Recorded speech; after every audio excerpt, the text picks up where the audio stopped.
Père dominicain au Rwanda, l'Esprit Saint vous enseignera ce qu'il faudra dire. L'évangile de ce samedi nous présente Jésus en train de rassurer ses disciples de l'intervention de l'Esprit Saint au moment d'épreuve, surtout devant les magistrats et les autorités de ce monde.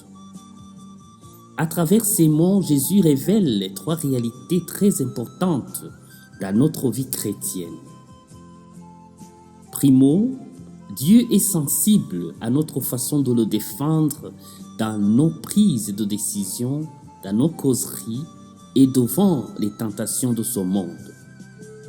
C'est facile d'être indifférent à sa présence invisible, mais il est toujours présent dans nos vies et il nous écoute attentivement. De ce fait, il promet à ses disciples de les défendre devant Dieu, si eux aussi se déclarent pour lui devant l'humanité. Est-ce qu'il nous arrive de cacher notre identité chrétienne par peur de la persécution, de la solitude ou du rejet?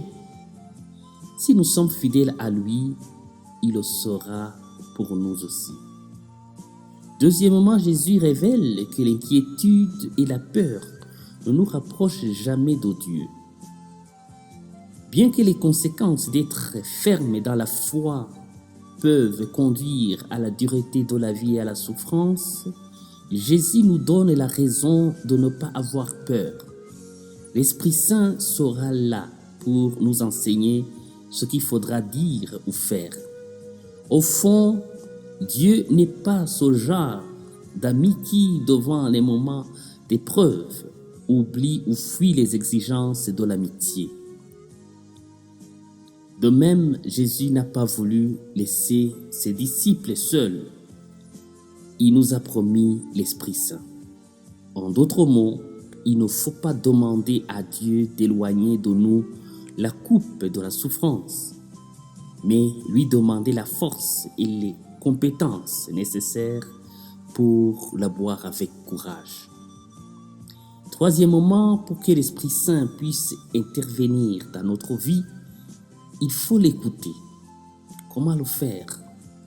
Nous pouvons écouter sa voix à force de lire la parole de Dieu, à force d'user les 7 dons de Dieu et en s'efforçant de s'habituer au silence du cœur quand les autres parlent et à travers la prière. Le péché à l'Esprit Saint est comparable à cette perte de connectivité dans le système des réseaux téléphoniques.